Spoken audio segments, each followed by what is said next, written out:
Ação e Reação. Nono livro da coleção A Vida no Mundo Espiritual. Ditado pelo espírito André Luiz e psicografado pelo médium brasileiro Francisco Cândido Xavier em 1957. Capítulo 7. Conversação preciosa. Facilitando-nos a tarefa, Druso apresentou-nos mais intimamente ao ministro Sanzio, informando que estudávamos, em alguns problemas da mansão, as leis de causalidade. Anelando penetrar mais amplas esferas de conhecimento acerca do destino, indagávamos sobre a dor. O grande mensageiro como que abdicou por momentos a elevada posição hierárquica que enquadrava a personalidade distinta e, tanto pelo olhar quanto pela inflexão da voz, parecia agora mais particularmente associado a nós, mostrando-se mais à vontade. A dor, sim, a dor, murmurou, compadecido, como se perscrutasse transcendente questão nos escaninhos da própria alma, e fitando-nos, a Hilário e a mim, com inesperada ternura acentuou, quase doce. Estudo há, igualmente, filhos meus. Sou funcionário humilde dos abismos. Trago comigo a penúria e a desolação de muitos. Conheço irmãos nossos, portadores do estigma de padecimentos atrozes, que se encontram animalizados há séculos nos despenhadeiros infernais. Entretanto, cruzando as trevas densas, embora o enigma da dor me dilacere o coração, nunca surpreendi criatura alguma esquecida pela divina bondade. Registrando-lhe a palavra amorosa e sábia, inexprimível sentimento me invadiu a alma toda. Até ali, não obstante ligeiramente, convivera com numerosos instrutores. De muitos deles conseguir ensinamentos e observações magistrais, mas nenhum, até então, me trouxera ao espírito aquele amálgama de enlevo e carinho, admiração e respeito que me assomava ao sentimento. Enquanto Sanzio falava, generoso, cintilações roxo-prateadas nimbavam-lhe a cabeça, mas não era sua dignidade exterior que me fascinava. Era o caricioso magnetismo que ele sabia exteriorizar. Tinha a impressão de achar-me à frente de meu pai ou de minha própria mãe, ao lado de quem me cabia dobrar os joelhos. Sem que me fosse possível governar a comoção, lágrimas ardentes rolavam-me pela face. Não pude saber se Hilário estava preso ao mesmo estado d'alma, porque, diante de mim, passei a ver Sanzio somente dominado por sua grandeza humilde. De onde vinha, senhor? Perguntava sem palavras nos refolhos do coração aquele vulto tão ilustre, mas, apesar disso, tão simples d'alma? Onde conhecera eu aqueles olhos belos e límpidos? Em que lugar lhe recebera um dia o orvalho de amor divino, assim como o verme na caverna sente a benção do calor do sol? O ministro percebeu minha emotividade, como o professor assinala a perturbação do aprendiz e, qual se quisesse advertir-me sobre o aproveitamento das horas, avançou para mim e observou carinhosamente. Pergunte, meu filho, sobre questões não pessoais, e responderei quanto puder. Percebi a nobre intenção e busquei dominar-me. Grande benfeitor, exclamei, comovido, buscando olvidar os meus próprios sentimentos. Poderemos ouvi-lo, de algum modo, acerca do karma? Sanzio retomou a posição que lhe era habitual, junto ao espelho cristalino, e o temperou. Sim, o karma, expressão vulgarizada entre os hindus, que em sânscrito quer dizer ação, a rigor, designa causa e efeito, de vez que toda ação ou movimento deriva de causa ou impulsos anteriores. Para nós expressará a conta de cada um, englobando os créditos e os débitos que, em particular, nos digam respeito. Por isso mesmo, a conta dessa natureza, não apenas catalogando e definindo individualidades, mas também povos e raças, estados e instituições. O ministro fez uma pausa, como quem dava a perceber que o assunto era complexo, e continuou: para melhor entender o karma ou conta do destino criada por nós mesmos, convém lembrar que o governo da vida possui igualmente o seu sistema de contabilidade a se expressar no mecanismo de justiça inalienável. Se no círculo das atividades terrenas qualquer organização precisa estabelecer um regime de contas para basear as tarefas que falem à responsabilidade, a casa de Deus, que é todo o universo, não viveria igualmente sem ordem. A administração divina, por isso mesmo, dispõe de sábios departamentos para relacionar, conservar, comandar e engrandecer a vida cósmica, tudo pautando sob a magnanimidade do mais amplo amor e da mais criteriosa justiça. Nas sublimadas regiões celestes de cada orbe entregue à inteligência e à razão, ao trabalho e ao progresso dos filhos de Deus, fulguram os gênios angélicos, encarregados do rendimento e da beleza, do aprimoramento e da ascensão da obra excelsa, com ministérios apropriados à concessão de empréstimos e moratórias, créditos especiais e recursos extraordinários a todos os espíritos encarnados ou desencarnados, que os mereçam em função dos serviços referentes ao bem eterno, e, nas regiões atormentadas como esta, varridas por ciclones de dor regenerativa, temos os poderes competentes para promover a cobrança e a fiscalização, o reajustamento e a recuperação de quantos se fazem devedores complicados ante a divina justiça, poderes que têm a função de purificar os caminhos evolutivos e circunscrever as manifestações do mal. As religiões na Terra, por esse motivo, procederam acertadamente, localizando o céu nas esferas superiores e situando o inferno nas zonas inferiores, porquanto, nas primeiras, encontramos a crescente glorificação do universo e, nas segundas, a purgação e a regeneração indispensáveis à vida, para que a vida se acrisole e se leve ao fulgor dos cimos. Ante o intervalo espontâneo e reparando que o ministro se propunha a manter contato conosco através da conversação, aduzi com interesse: comove saber que, sendo a providência divina a magnanimidade perfeita, sem limites, gerando tesouros de amor para distribuí-los com abundância em favor de todas as criaturas, é também a equidade vigilante na direção e na aplicação dos bens universais. Efetivamente, não poderia ser de outro modo, ajuntou Sanzio bondoso.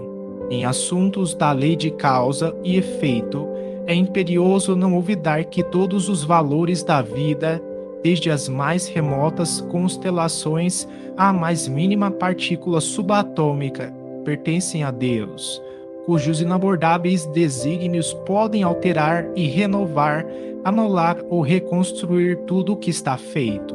Assim, pois, somos simples usufrutuários da natureza que consubstancia os tesouros do Senhor, com responsabilidade em todos os nossos atos, desde que já possuamos algum discernimento, o espírito, seja onde for, encarnado ou desencarnado, na terra ou noutros mundos, gasta, em verdade, o que lhe não pertence, recebendo por empréstimos do Eterno Pai os recursos de que se vale para efetuar a própria sublimação no conhecimento e na virtude, patrimônios materiais e riquezas da inteligência, processos e veículos de manifestação, tempo e forma, afeições e rótulos honoríficos de qualquer procedência são de propriedade do Todo Misericordioso, que nos concede a título precário, a fim de que venhamos a utilizá-los no aprimoramento de nós mesmos,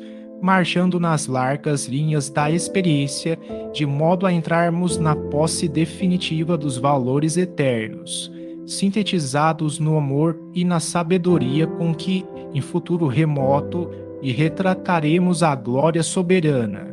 Desde o elétron aos gigantes astronômicos da tela cósmica, tudo constitui reservas das energias de Deus, que usamos em nosso proveito por permissão dele, de sorte a promovermos com firmeza nossa própria elevação à sua majestade sublime. Dessa maneira, é fácil perceber que, após conquistarmos a coroa da razão, de tudo se nos pedirá contas no momento oportuno, mesmo porque não há progresso sem justiça na aferição de valores. Lembrei-me instintivamente da nossa errada conceituação de vida na Terra, quando nos achamos sempre dispostos a senhorear indebitamente os recursos do estágio humano em terras e casas, títulos e favores, prerrogativas e afetos, arrastando por toda parte as algemas do mais gritante egoísmo. Sanzio registrou-me os pensamentos, porque acentuou com um paternal sorriso após ligeira pausa. Realmente, no mundo, o homem inteligente deve estar farto de saber que todo o conceito de propriedade exclusiva não passa de simples suposição. Por empréstimo, sim, todos os valores da existência lhe são adjudicados pela providência divina, por determinado tempo, de vez que a morte funciona como juiz inexorável, transferindo os bens de certas mãos para outras e marcando com inequívoca exatidão o proveito que cada espírito extrai das vantagens e concessões que lhe foram entregues pelos agentes da infinita bondade. Aí vemos os princípios de causa e efeito em toda a força de sua manifestação, porque no uso ou no abuso das reservas da vida que representam a eterna propriedade de Deus, cada alma cria na própria consciência os créditos e os débitos que lhe atrairão inelutavelmente as alegrias e as dores, as facilidades e os obstáculos do caminho. Quanto mais amplitude em nossos conhecimentos, mais responsabilidade em nossas ações. Através de nossos pensamentos, palavras e atos, que nos fluem invariáveis do coração, gastamos e transformamos constantemente as energias do Senhor em nossa viagem evolutiva nos setores da experiência e do quilate de nossas intenções e aplicações, os sentimentos e práticas da marcha. A vida organiza em nós mesmos a nossa conta agradável ou desagradável ante as leis do destino. Esse ponto do valioso esclarecimento, Hilário inquiriu com humildade: amado instrutor, a face da gravidade de que a lição se reveste para nós, que devemos entender como sendo bem e mal?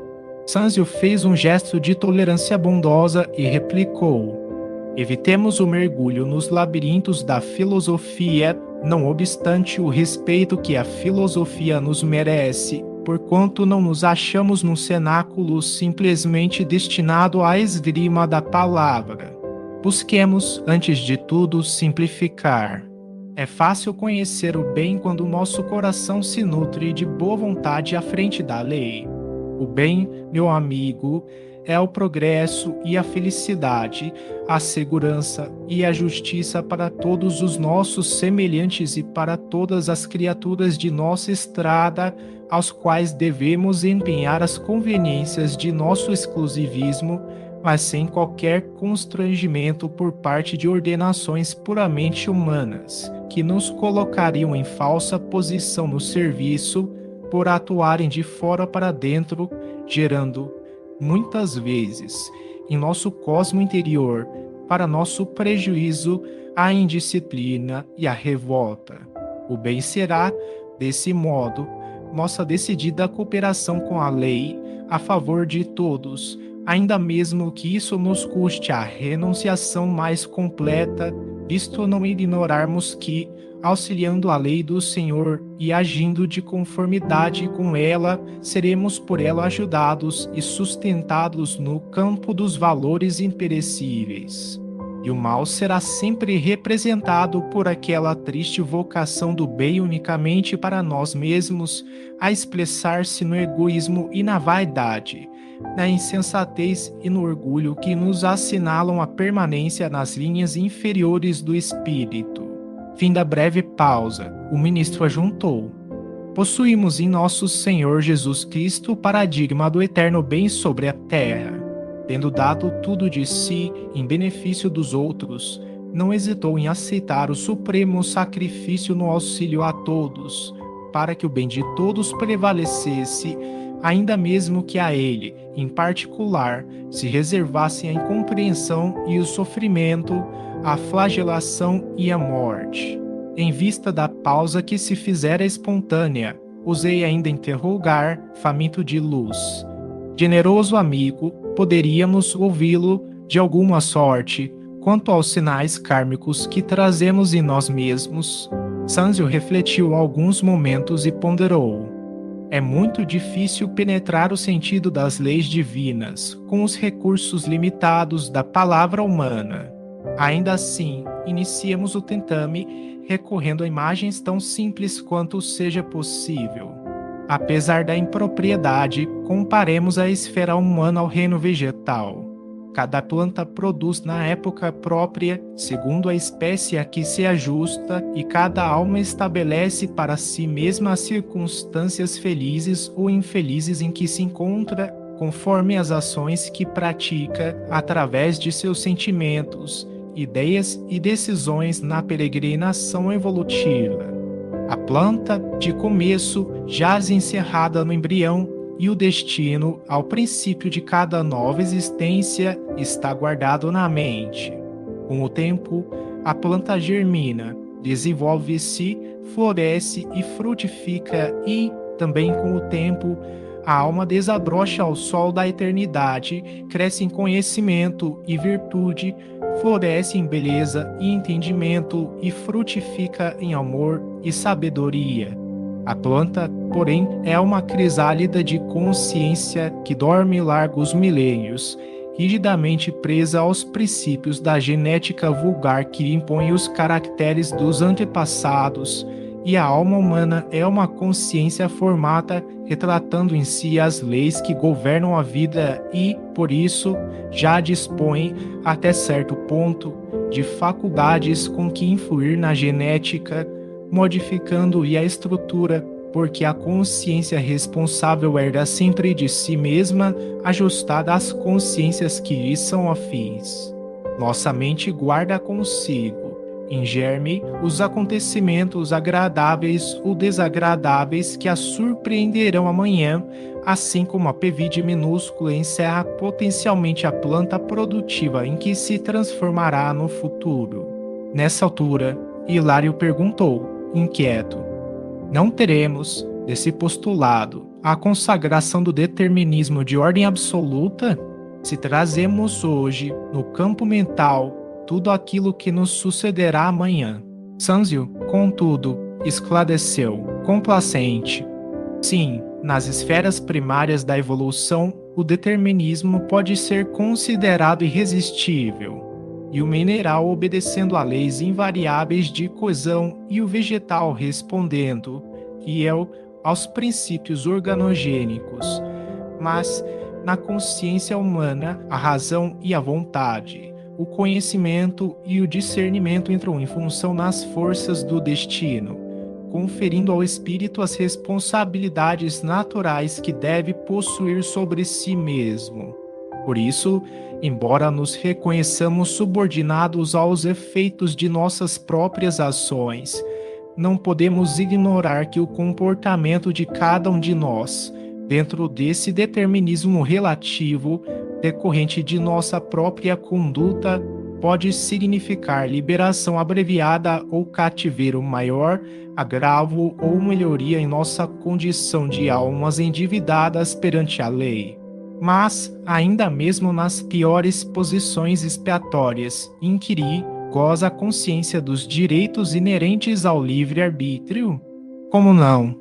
Falou o ministro, generoso. Imaginemos um delinquente monstruoso segregado na penitenciária, acusado de vários crimes, permanece privado de toda e qualquer liberdade na enxovia comum.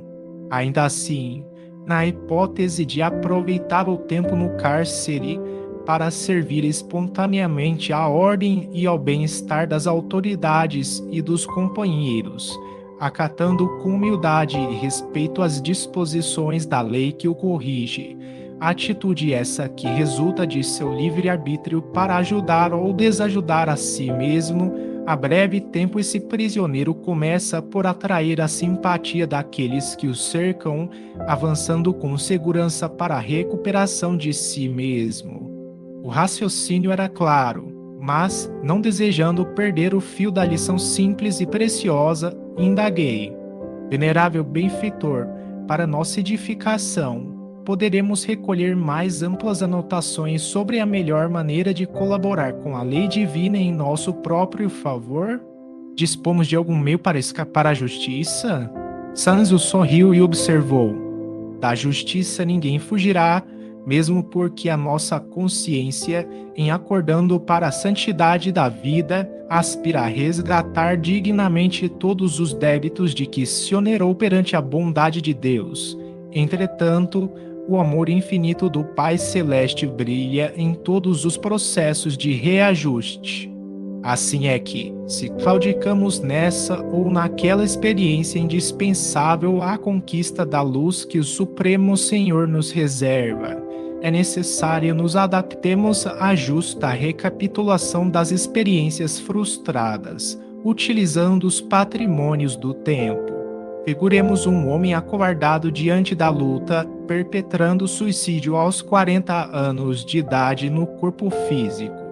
Esse homem penetra no mundo espiritual sofrendo as consequências imediatas do gesto infeliz, gastando tempo mais ou menos longo, segundo as atenuantes e agravantes de sua deserção, para recompor as células do veículo perispirítico e, logo que oportuno, quando torna a merecer o prêmio de um corpo carnal na esfera humana. Entre as provas que repetirá, naturalmente se inclui a extrema tentação ao suicídio na idade precisa em que abandonou a posição de trabalho que cabia, porque as imagens destrutivas que arquivou em sua mente se desdobrarão diante dele através do fenômeno a que podemos chamar circunstâncias reflexas, dando aso a recônditos desequilíbrios emocionais que o colocarão, logicamente, em contato com as forças desequilibradas que se ajustam ao temporário modo de ser. Se esse homem não houver amealhado recursos educativos e renovadores em si mesmo, pela prática da fraternidade e do estudo, de modo a superar a crise inevitável, muito dificilmente escapará ao suicídio, de novo, porque as tentações, não obstante reforçadas por fora de nós, começam em nós e alimentam-se de nós mesmos. O esclarecimento era valioso e, por essa razão, interroguei com a curiosidade respeitosa do aluno interessado em aprender. E como pode a criatura habilitar-se devidamente para resgatar o preço da sua libertação? Sanzio não se deu por surpreendido e replicou, de pronto: como qualquer devedor que, de fato, se empenhe na solução dos seus compromissos. De certo que o homem, sumamente endividado, precisa aceitar restrições no seu conforto para sanar seus débitos com as suas próprias economias. Em razão disso, não pode viver à farca, mas sim com abstinência e suor, de modo a liberar-se tão depressa quanto possível. O grande orientador fez uma pausa de momento, como para refletir, e continuou: Voltemos ao símbolo da planta. Imaginemos que uma semente de laranjeira caiu em terreno pobre e seco. Segundo as leis que regem as atividades agrícolas, germinará ela sob constringentes obstáculos, transformando-se num arbusto mirrado, com lamentável produção no tempo devido. Mas, se o lavrador lhe acode às necessidades e exigências, desde o início da luta, oferecendo-lhe adubo, água e defesa, tanto quanto ajudando-a com a poda salutar no momento oportuno, a laranjeira atenderá brilhantemente ao próprio destino.